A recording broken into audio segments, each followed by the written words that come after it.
पंडित दीनदयाल जी के एकात्म मानव दर्शन की प्रस्तुति के 60 वर्ष पूर्ण होने पर देश भर में आयोजित होने वाले अनेक कार्यक्रमों की श्रृंखला में आज के इस विशिष्ट परिसंवाद में मंच पर विराजमान डॉक्टर महेश शर्मा जी, श्री अनिर्बाण गांगुली जी, डॉक्टर सुमित भसीन जी और प्रभात जी एवं अपने इस कार्यक्रम में प्रत्यक्ष उपस्थित ऐसे देश भर से आए हुए कार्यकर्ता बंधुओं और बहनों, कभी कभी ज़िंदगी में कुछ शौक होता है, झटका लगता है। आज मेरे साथ भी ऐसा ही हुआ है।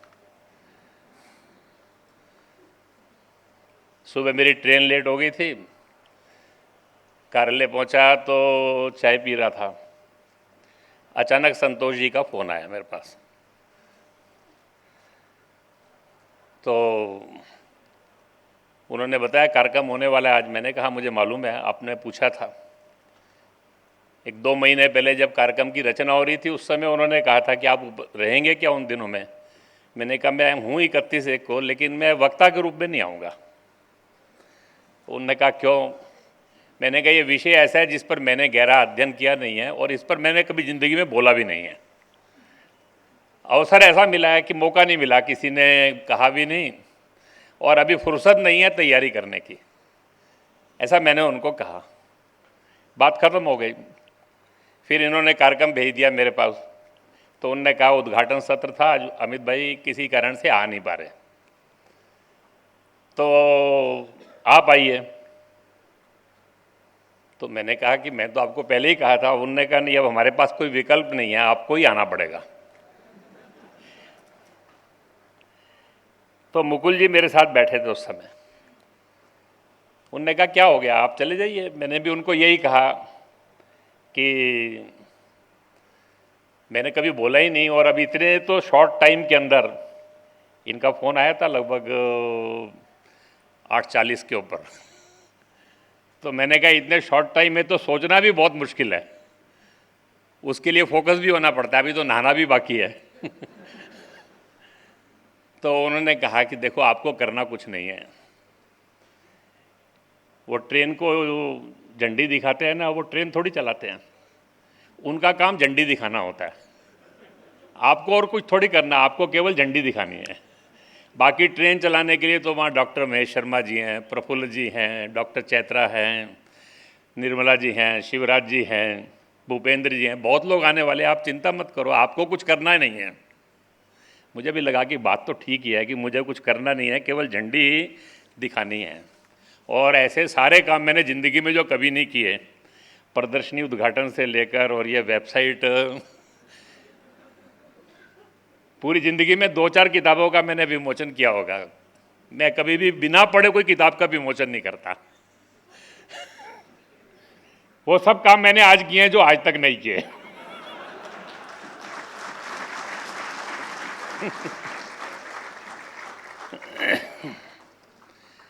और इसीलिए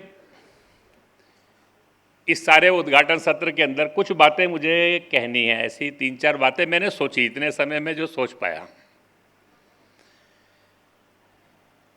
दीनदयाल जी के भाषणों के 60 वर्ष का प्रसंग तो है ही है। एक विशिष्ट परिस्थिति में भी अपना आंदोलन, अपना देश है।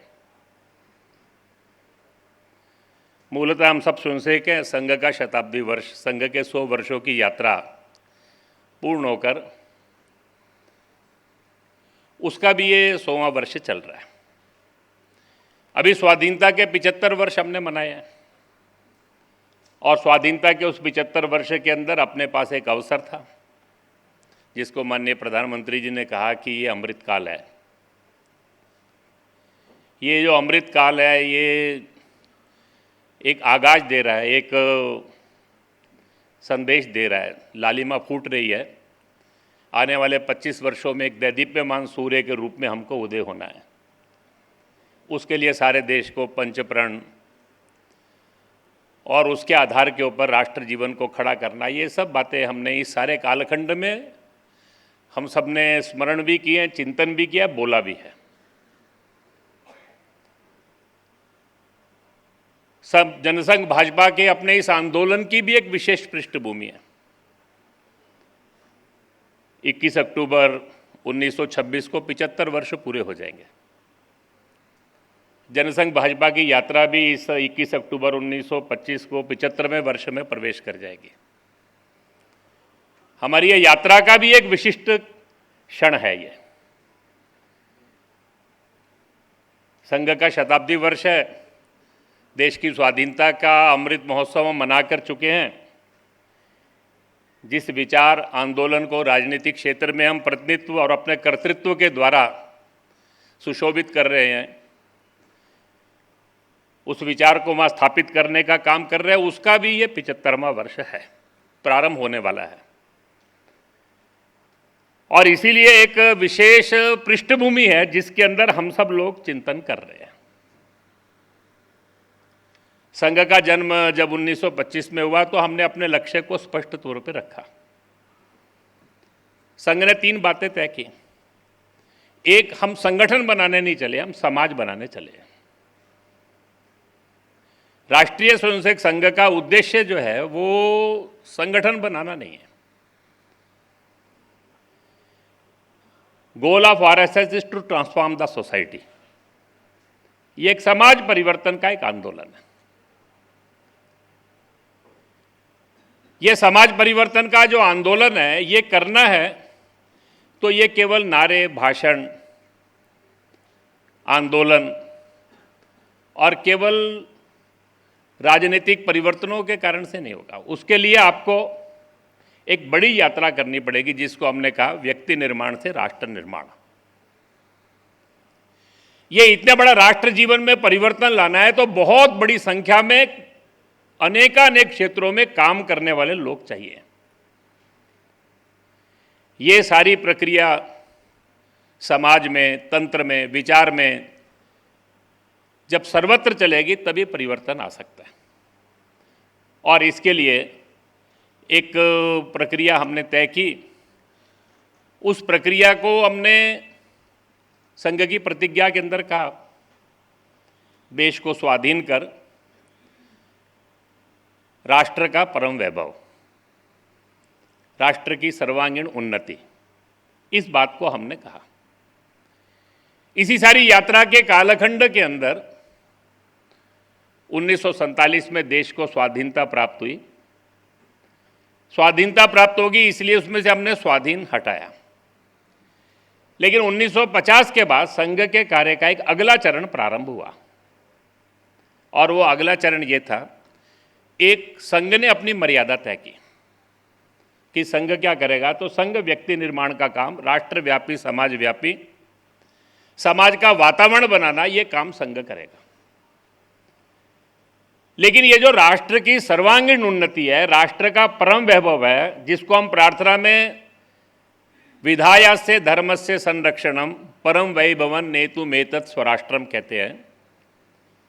धर्म के आधार पर समाज जीवन की रचना और राष्ट्र का परम वैभव, इसके लिए व्यक्ति समाज जीवन के अंदर समाज को साथ लेकर अनेकानेक प्रकार के काम प्रारंभ करेंगे। उसमें से विविध संगठनों का जन्म हुआ। देश की स्वाधीनता के बाद हमारी सबसे बड़ी चुनौती क्या थी? तो सबसे बड़ी चुनौती थी हमारी, जब स्वाधीनता का संघर्ष चल रहा था तो स्वाधीनता के संघर्ष में 1911 के बाद एक वैचारिक भ्रम आना प्रारंभ हुआ। पूज्य स्वामी दयानंद सरस्वती, पूज्य स्वामी रामकृष्ण परमहंस, महर्षि अरविंद, रविंद्रनाथ टैगोर, उनसे प्रेरणा प्राप्त करके उस समय के स्वाधीनता के आंदोलन में भाग लेने वाले सब लोग, उन सबके मन के अंदर एक कल्पना बड़ी स्पष्ट थी, ये स्वाधीनता का संघर्ष क्या है? तो ये स्वत्रयी का संघर्ष है। ये केवल स्वराज्य नहीं है, स्वधर्म, स्वदेशी और स्वराज्य। ये जो स्व है, ये स्व का मतलब केवल अंग्रेजों को भगाना और अपने लोगों का राज्य लाना, केवल इतना नहीं है। स्वत्रयी का ये जो संघर्ष था, 1911 के बाद धीरे धीरे करके भ्रमित होना शुरू हुआ। राष्ट्र की सुस्पष्ट कल्पना ये समाप्त होनी प्रारंभ हो गई।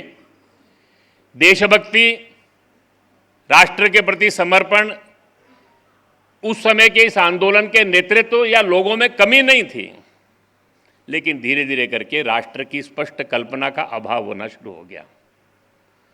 और वो राष्ट्र जो 1905 में बंगाल के विभाजन को स्वीकार नहीं कर सका, उसने 1947 में भारत के विभाजन को स्वीकार कर लिया।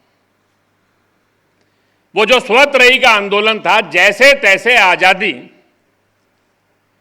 किसी भी तरह स्वतंत्रता मिले, अंग्रेज जाए यहां से और उसके लिए कुछ भी कीमत देनी पड़े, हम देने के लिए तैयार है, यहां तक आकर अटक गया।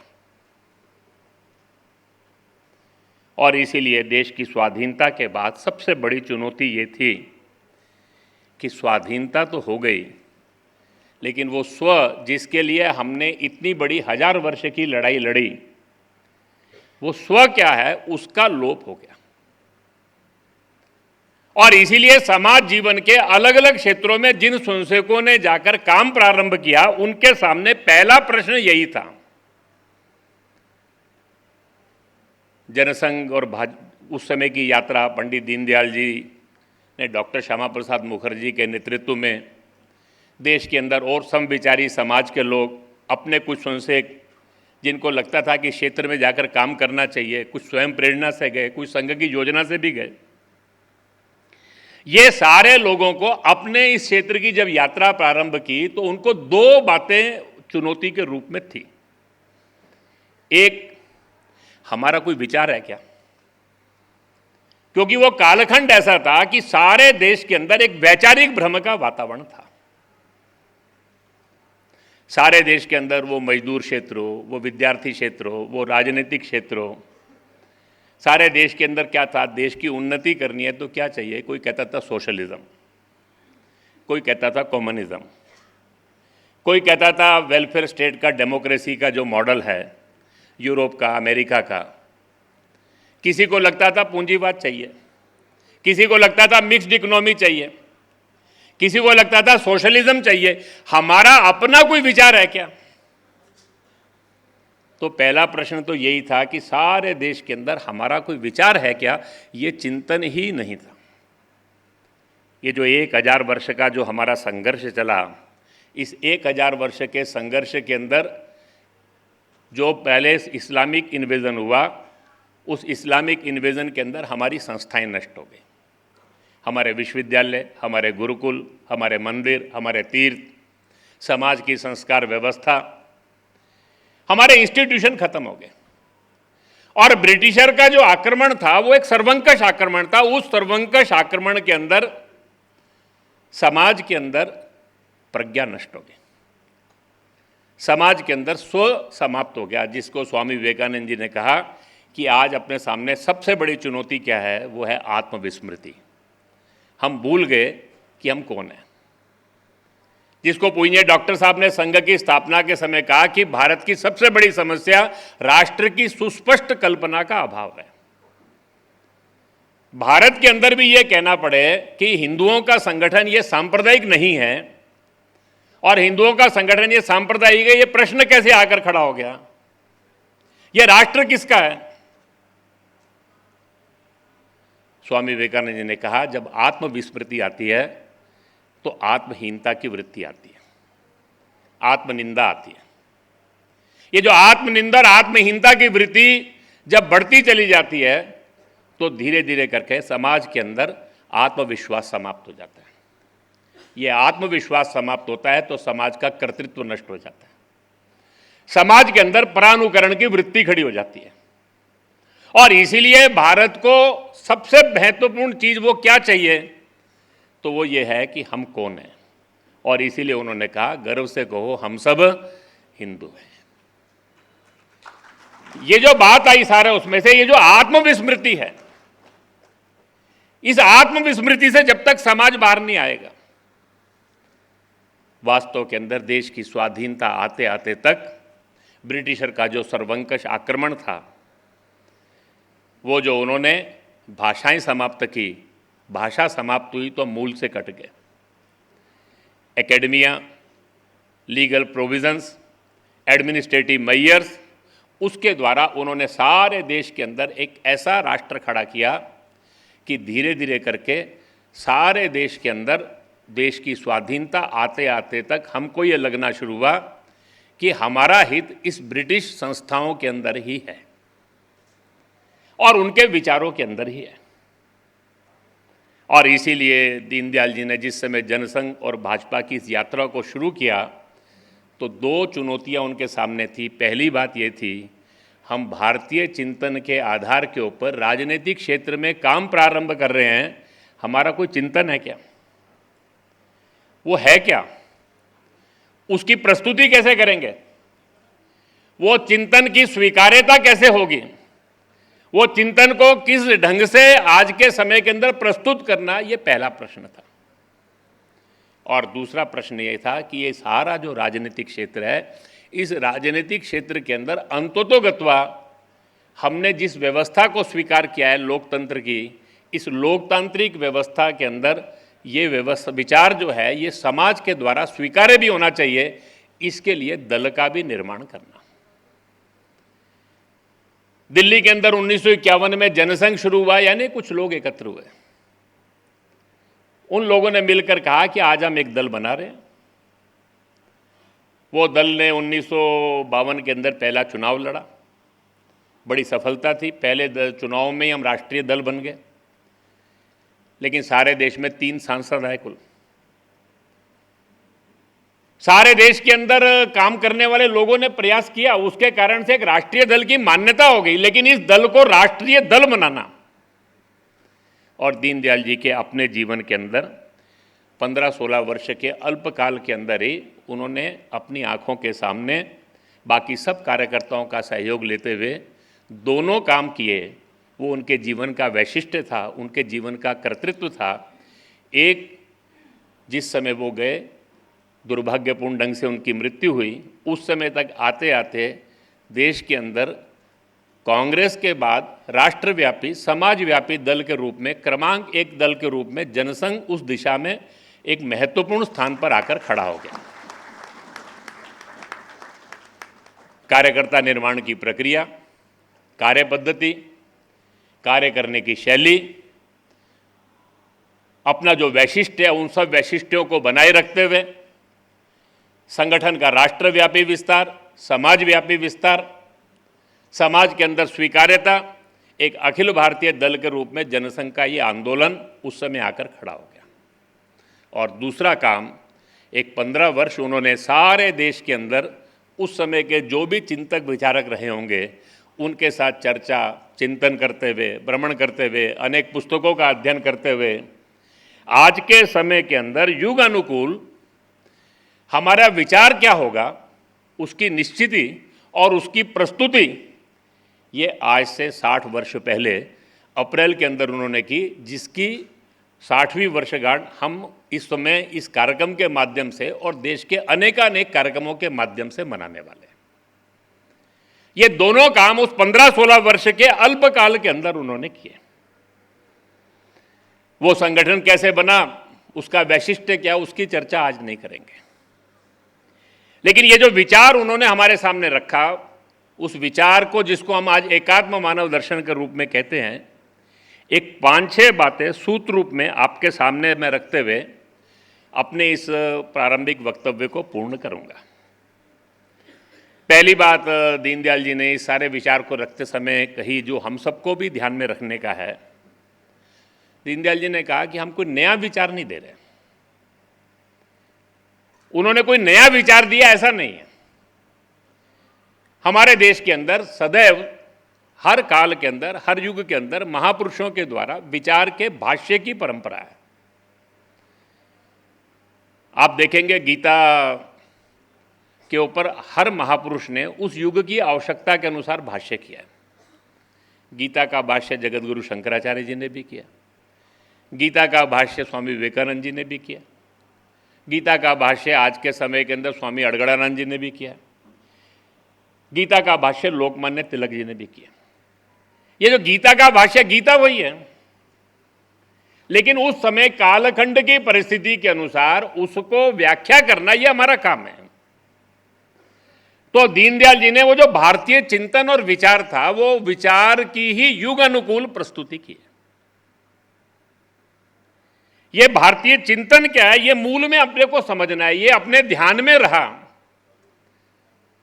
इसकी ये यात्रा जो है हमारे ध्यान में रही, तो फिर हमको कोई कठिनाई नहीं होगी। नहीं तो हम उस चिंतन, उस विचार की ओर नहीं गए तो ऊपर ऊपर हम, जैसे कभी कभी समुद्र के अंदर आप जाएंगे तो जितने गहरे जाएंगे उतने गहरे मोती लेकर आएंगे, अन्यथा मछलियां ही पकड़ते रहेंगे। ये जो भारतीय चिंतन और विचार है, उसकी गहराई जो है वो अपने को हमेशा याद रखनी है। और इसीलिए पहली बात जो हमको सबको ध्यान में रखनी है, ये भारत यानी एक हजारों वर्षों की यात्रा है, ये एक चिरंतन राष्ट्र है, ये नया राष्ट्र नहीं है, ये प्राचीन राष्ट्र है, ये सनातन राष्ट्र है। ये जो हजारों वर्षों की यात्रा है, वो यात्रा क्या है? पीटर वॉटसन नाम के एक विचारक हुए, उन्होंने एक पुस्तक लिखी, दुनिया की बहुत प्रसिद्ध पुस्तकों में से वो है।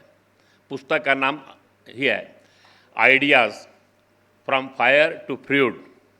आगे वो कहता है idea that change the world. वो दुनिया की लाखों वर्षों की यात्रा को उन्होंने उस पुस्तक में संकलित करने का प्रयास किया।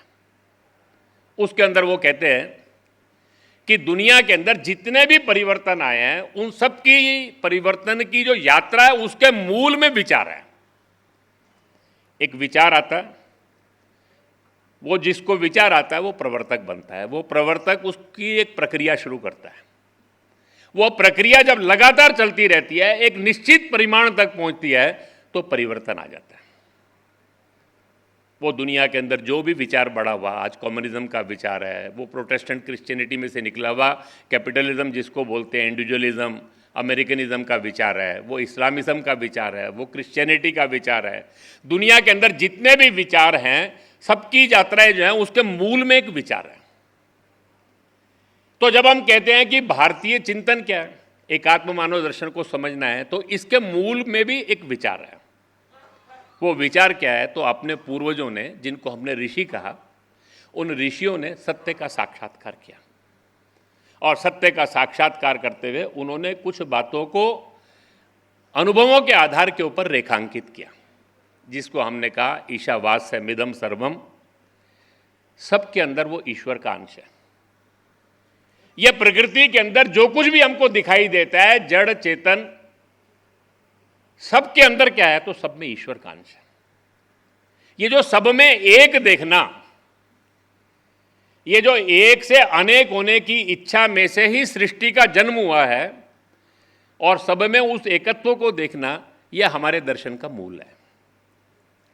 वो जब में एक ही तत्व है, तो फिर सब एक दूसरे के साथ जुड़े हुए हैं। All are interconnected, interrelated, interdependent. सब एक दूसरे के साथ जुड़े हुए हैं। सब एक दूसरे के साथ जुड़े हुए हैं, तो फिर सबका सुख दुख भी एक दूसरे के साथ जुड़ा हुआ है। ऐसा नहीं हो सकता कि कुछ का दुख हो वो दूसरों का सुख होगा। अगर किसी को दुख होगा, कष्ट होगा, तो उसका असर दूसरों पर भी होने वाला है। और इसीलिए हमारे यहाँ दूसरा सूत्र बना, सर्वे भवन्तु सुखिना सर्वे सन्तु निरामया। दुनिया के अंदर सबके अंदर वो एक है, तो फिर कोई छोटा बड़ा नहीं है, कोई छोटा बड़ा नहीं है, कोई अपना पराया नहीं है। और उसी में से सूत्र बना वसुधैव कुटुंबकम। केवल मनुष्य नहीं, इस पृथ्वी पे जो कुछ भी है, ये पूरी वसुधा, ये कुटुंब है। इसका सबका आपस का एक संबंध है। और मनुष्य, इस मनुष्य की जीवन की जो यात्रा है, इसका अंतिम लक्ष्य क्या है? ये सब एक से निकले हैं, इसलिए ये अपूर्ण है। पूर्ण में से अपूर्ण बना, अपूर्ण का अंतिम लक्ष्य उस पूर्ण के साथ एकाकार होना है। और इसीलिए एक से जो अनेक हुए, अनेक से फिर एक होना, जिसको हमने कहा मोक्ष। जीवन का अंतिम लक्ष्य ये भोग नहीं है। आप कितना भी भोग करोगे, उसमें सुख नहीं है। अंततोगत्वा उस एक के साथ जाकर मिल जाना, और उस एक के साथ मिलना है, तो उसके लिए कुछ मार्ग चाहिए। जब सबको एक ही जगह पहुंचना है, तो जिस भी रास्ते से जाओगे, सब रास्ते सच्चे हैं, क्योंकि अंत में तो सब वहीं पहुंचेंगे। एकम सद्विप्रा बहुधा वदंती। ये हमारे सूत्र बने, ये हमारा दर्शन है। ये दर्शन जिन्होंने स्वीकार किया, उनको जिन्होंने ढूंढा, जिन्होंने इसकी अनुभूति की, उनको हमने ऋषि कहा। ऋषियों ने केवल दर्शन की अनुभूति नहीं की। हम जिस राष्ट्र का निर्माण करने की बात करते हैं, वो दर्शन की अनुभूति करने के बाद उन्होंने चिंतन करना शुरू हुआ, ये अनुभूति मुझे तो हो गई, ये सबको होनी चाहिए, ये भाव सबके अंदर आना चाहिए। तो सबको इसी लेवल पे नहीं लाया जा सकता, तो उसके लिए हमको आचरण और व्यवहार में ये सब बातें लेकर आनी पड़ेंगी, जिसका अनुकरण बाकी लोग करेंगे। उसमें से हमारे मूल्य बने। आज की भाषा के अंदर मूल्य, एथिक ये बोलते हैं, हमारे यहाँ मूल्य नहीं है, जिसको हम धर्म कहते हैं। ये उन्होंने उसके तत्व खोजे। जीवन का आधार क्या होगा? जब सब में एक है, सबका सुख जुड़ा हुआ है, तो जीवन का आधार क्या बनेगा? सत्य, करुणा, दया, क्षमा, अहिंसा। किसी का बुरा क्यों चाहना? गलती होगी तो माफ कर दो, सबके प्रति करुणा रखो, सबके प्रति आत्मीयता रखो। ऋषियों ने इसके आधार के ऊपर अपना जीवन जीना शुरू किया। अतिथि आ गया, वो देवता हो गया। सुबह उठते ही पशु पक्षी सबका विचार करना शुरू करो। गर्मी का समय है, पक्षियों के लिए पानी रखा कि नहीं रखा? ये जो मूल्य थे, इसके आधार के ऊपर हमने एक जीवन की रचना की। ऋषियों ने परिवार बनाया। वो परिवार यानी अपने जीवन के अंदर उन्होंने वो सब बातें जो हम कहते हैं, वो उनको दिखानी शुरू की। धीरे धीरे करके लोगों को लगना शुरू हुआ कि हाँ, ये जीवन हमको भी जीना चाहिए। जिनको ऐसा लगा, उनके पास आने शुरू हो गए, उनके पास बसने शुरू हो गए। उसमें से ग्राम बन गए। वो धीरे धीरे करके ग्राम जो थे वो जनपद बन गए। ये विचार आगे बढ़ते बढ़ते पूरे राष्ट्र के अंदर फैल गया। इसमें से इस राष्ट्र का जन्म हुआ। ये जो राष्ट्र का जन्म है, ये किसी राजा के तलवार की नोक के ऊपर, किसी की महत्वाकांक्षा पर नहीं हुआ। इस राष्ट्र का जो निर्मित हुई है, ये दुनिया में अद्भुत है। इसीलिए हमारे यहां कहते हैं भारत का राष्ट्र ये एक वैशिष्ट्य है। उसका वैशिष्ट्य क्या? People are the nation. ये स्टेट सेंट्रिक नेशन नहीं है, ये किसी राजा या राज्य आधारित राष्ट्र नहीं है। इस राष्ट्र के वैशिष्ट्य को समझना है। जब हम इस राष्ट्र की यात्रा को 1000 साल बाद अपने मूल प्रवाह से जोड़कर फिर आगे बढ़ने की बात कर रहे हैं, तो हजारों हजारों साल हमारी वो यात्रा क्या थी, उस यात्रा को हमको समझना है। सारे देश के अंदर सब ऋषियों की संतान हो गए। सबने उनके जीवन का अनुसरण ये करना प्रारंभ कर दिया। धीरे धीरे करके इस राष्ट्र में से जो विचार निकला, वो विचार इस राष्ट्र की सीमाओं को पार करके पूरी दुनिया के अंदर फैल गया। हम दुनिया में जहाँ भी गए, हमने कहा स्वयं स्वयं चरित्रम शिक्षरेन, हमको देखो, हम जैसे हो जाओ। आज भी आप जाएंगे चीन में, थाईलैंड में, जापान में, वियतनाम में, भारत जैसे परिवार, भारत जैसे गांव आपको मिलेंगे वहाँ पर। ये विचार हम सारी दुनिया के अंदर लेकर गए। जहां गए हमने किसी के वैशिष्ट्य को समाप्त नहीं किया, उनके सामने एक जीवन का आदर्श रखा। वास्तव के अंदर जब हम ये कहते हैं कि दीनदयाल जी ने जो सबके सामने कहा कि हमको पहली बात ये समझनी है, ये नया विचार नहीं है। और जब हम भारत की यात्रा समझते हैं तो हर राष्ट्र का अपना एक वैशिष्ट्य है, और इसीलिए हर राष्ट्र के उत्थान का जो मॉडल होगा वो उसके वैशिष्ट्य के आधार पर होगा, किसी का अनुसरण करके नहीं। रविंद्रनाथ टैगोर जी ने स्टेट उसमें स्वदेशी समाज के अंदर जो कहा कि state is at the root of the nationhood of west. हमारे राष्ट्र के मूल में सोसाइटी है। फिर उन्होंने कहा दुनिया में कोई भी राष्ट्र, भगवान ने हर राष्ट्र को एक अलग क्वेश्चन पेपर दिया है। God has given every nation a separate question paper. You can not pass the test of God by copying the answer sheets of other. ये जो आप दूसरों की जो आंसर शीट है, उसका वो जो कभी कभी आजकल होता है ना, हम हर समस्या का समाधान खोजने के लिए दूसरों का अनुसरण करते हैं। उन्होंने क्या किया, उन्होंने क्या किया। आप उनसे कुछ बातें ले सकते हैं, लेकिन मूल में अपने वैशिष्ट्य को समझना। दीनदयाल जी के अंदर इस एकात्म मानव दर्शन की प्रस्तुति करते समय उन्होंने सबसे पहली बात यह कही कि इस भारत, ये जो राष्ट्र है, जैसे व्यक्ति इकाई होता है ऐसे राष्ट्र भी एक इकाई होता है। ये जो राष्ट्र है, उस राष्ट्र का जो वैशिष्ट्य है, उसके लिए उन्होंने शब्द बोला चिति, कॉन्शियसनेस, चेतना, वो चीज जो उस राष्ट्र का वैशिष्ट्य है। दुनिया के अंदर हर राष्ट्र जब अपने उस वैशिष्ट्य के आधार पर आगे बढ़ता है तो उसका विराट जागृत होता है। वो विराट जीवन के हर क्षेत्र के अंदर जाकर खड़ा होता है, क्योंकि उस राष्ट्र की प्राण शक्ति होता है। और इसीलिए भारत का जब हमको उत्थान करना है तो सबसे पहली बात हमको जो समझनी है वो है कि भारत का वैशिष्ट्य क्या है, वो चिति क्या है, वो है धर्म। ये जो धर्म है, ये आज के कृत्रिम सारे जो वेस्टर्न माइंडसेट में जो पढ़ाई होगी उसके अंदर धर्म और रिलीजन ये जो सिनोनिमस हो गए, इसने एक बहुत बड़ी गड़बड़ की। भारत के राष्ट्र का जो अधिष्ठान है वो धर्म है। धर्म यानी जिसके आधार पर धारणा होती है, जिसके आधार के ऊपर प्रकृति का संचालन होता है, दुनिया का सब कुछ चलता है, वो धर्म है। वो जो धर्म है ये हमारे राष्ट्र का वैशिष्ट्य है। और इसीलिए हजार राष्ट्र पाप और पुण्य की अवधारणा पर चला, रूल ऑफ लॉ नहीं। हमारे यहाँ न्यूनतम कानून थे, आजकल बड़ी कॉन्स्टिट्यूशनल मोरालिटी की बात होती है। भारत का समस्या आज देश के अंदर यही है कि समाज और तंत्र, स्टेट, दोनों का मेल नहीं बैठता। समाज अभी भी धर्म पर चलता है, स्टेट अभी भी।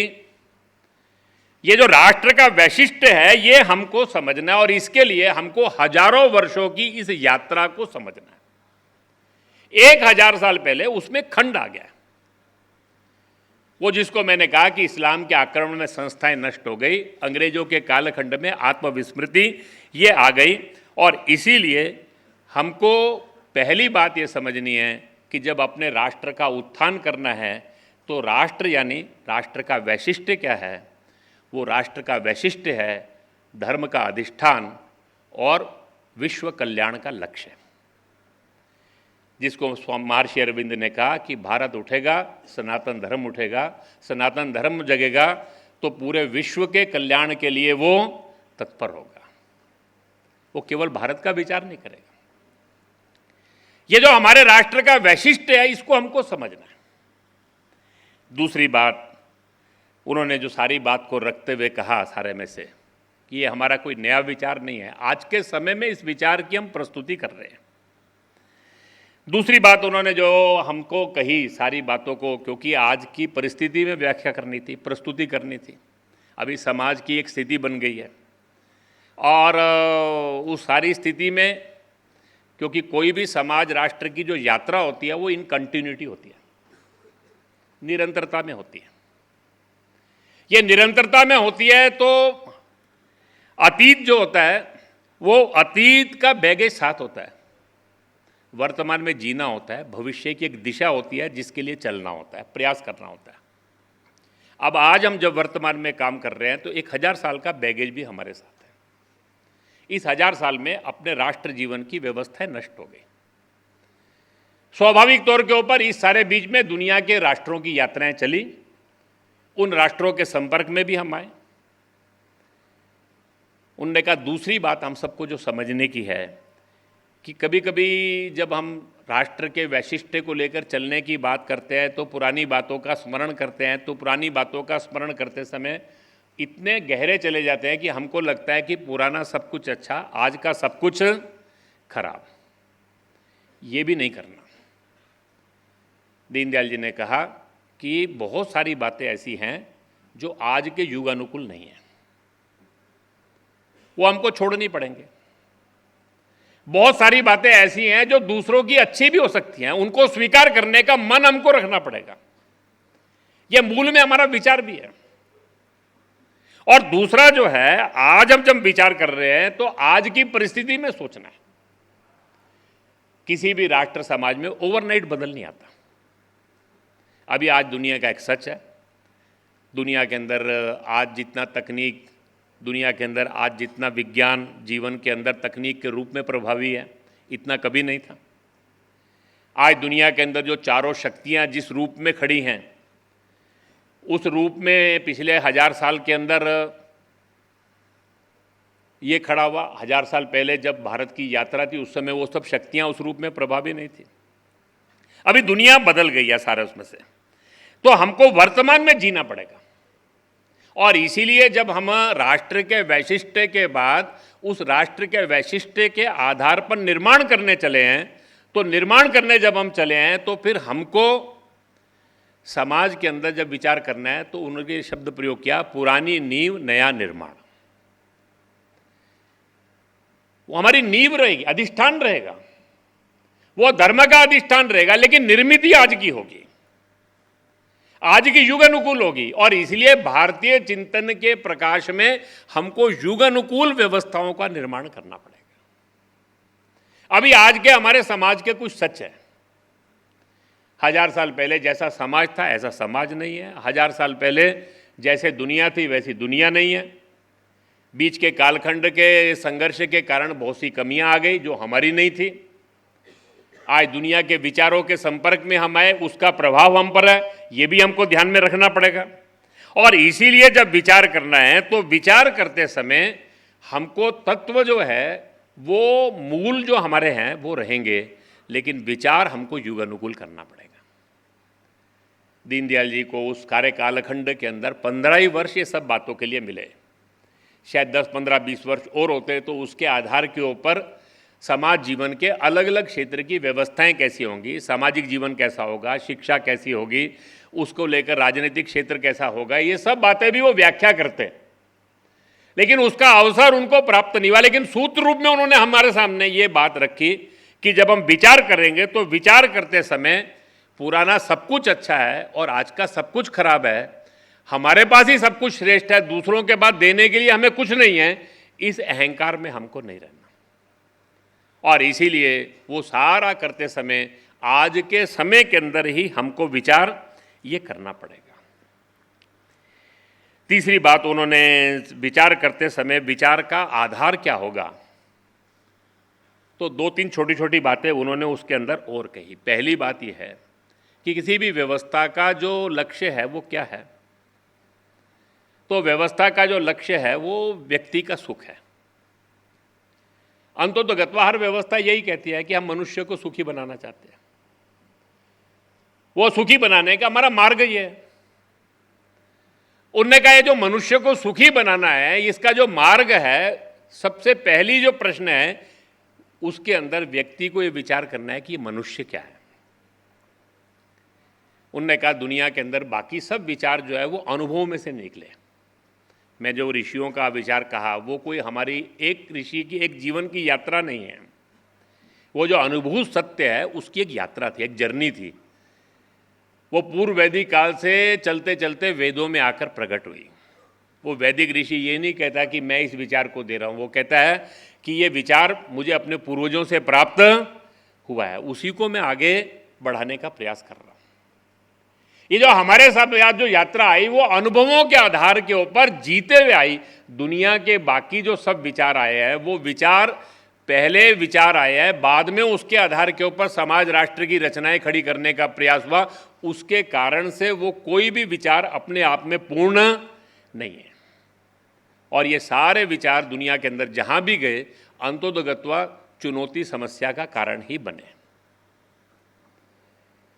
दुनिया के अंदर ईसाईयत, इस्लाम, दुनिया के अंदर कम्युनिज्म, दुनिया के अंदर ये सारे विचार जहाँ जहाँ प्रभावी हुए अंततोगत्वा जहाँ गए वहाँ की भाषाएं समाप्त, संस्कृतियाँ समाप्त, समाज नष्ट। सारी दुनिया के अंदर उपनिवेशवाद, साम्राज्यवाद, लूट, अत्याचार, ये सब हुआ।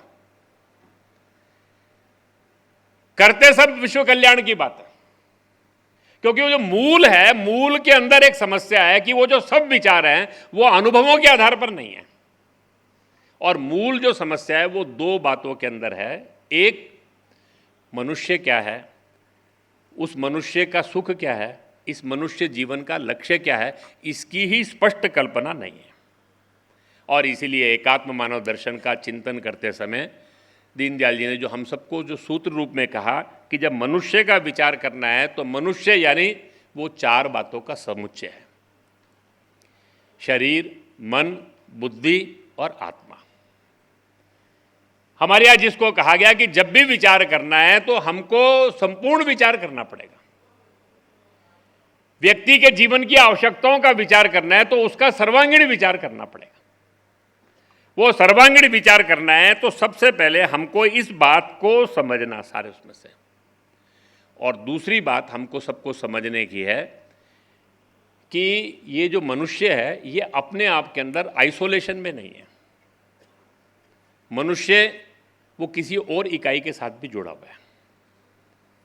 वो मनुष्य समाज में है, वो समाज इस सृष्टि के अंदर है। तो मनुष्य है, ये मनुष्य एक व्यक्ति है, व्यष्टि है, लेकिन व्यष्टि के साथ सृष्टि भी है, प्रकृति भी है, अंततोगत्वा वो एक सत्ता भी है जिसको हमारे यहाँ परमेष्टि कहा गया। जब आपको विचार करना है तो आपको ये सारी बातों का विचार करना पड़ेगा। व्यक्ति का विचार आप अकेले नहीं कर सकते।